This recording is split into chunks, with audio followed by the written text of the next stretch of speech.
Exceptionally excellent educators. Today we are going to talk about my project, CaneToads in Western Australia. CaneToads, their name came about because these toads were brought to Queensland, Australia in 1935 to eradicate cane beetles, the pest which devastated the sugarcane crops. This biocontrol attempt has failed miserably because CaneToads are not fast enough to catch the agile cane beetles. Ever since then, 102 CaneToads were released in sugarcane plantation without any sense of danger to the environment until it was quite late. Australians then noticed that out of a sudden, there are so many CaneToads were found hopping everywhere on the surrounding land, looking like a plague. After a few researches and observation, CaneToads are known now that they are highly poisonous across all life stages. Their eggs, tadpoles, metamorphs, baby toads up to adult toads.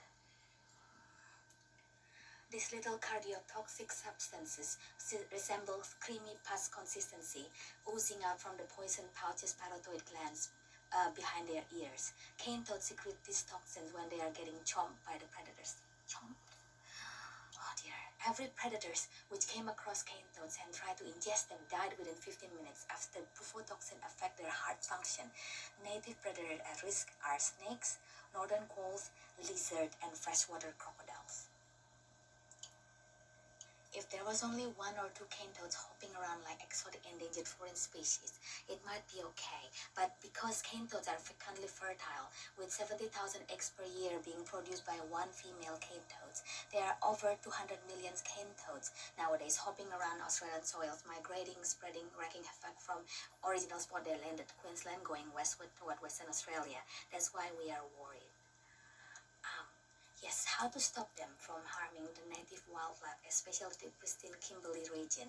Okay, we have to get the various mitigation techniques into action. Toad busting, by physically hunting hopping CaneToads, pick them up by hands, putting the adult toads in the bag and humanely euthanize them.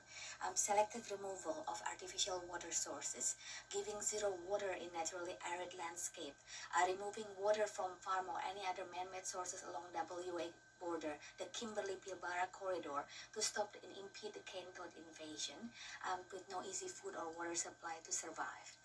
Taste aversion technique. Scientists give a small CaneToad to this monitor lizard to taste, but the lizard gets sick, it doesn't die. A month later, when the monitor lizard was offered another CaneToad, the monitor lizard leaves it alone. Manual tadpole netting. We can lure the cannibalistic CaneToad tadpoles by throwing dead adult toad carcasses as baits. Once the tadpoles gather to feed on the carcasses, carefully scoop them up using large fine mesh net pool skimmer.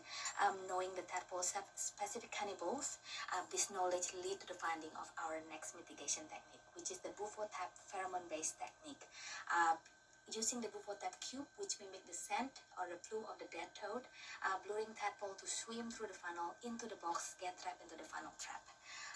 Yes. So the conclusion is that the combination of all these mitigation strategies are the most effective ways to reduce the CaneToad population dramatically, so their impact to the environment is not as bad. Okay, your call to action. Yes, we can. Yes, we should. We can check our backyard local ponds at any sighting of CaneToad, any life stages on form, especially the eggs. CaneToads spawn their eggs differently from frogs. They resemble the string of black pearls.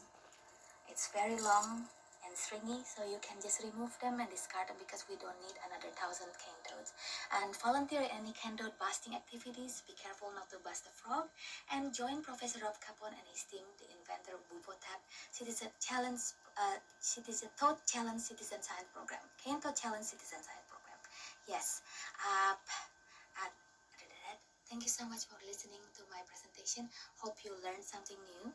And keep on inquiring about the world, inquisitors. Keep educating. Until then, see you later. Bye for now.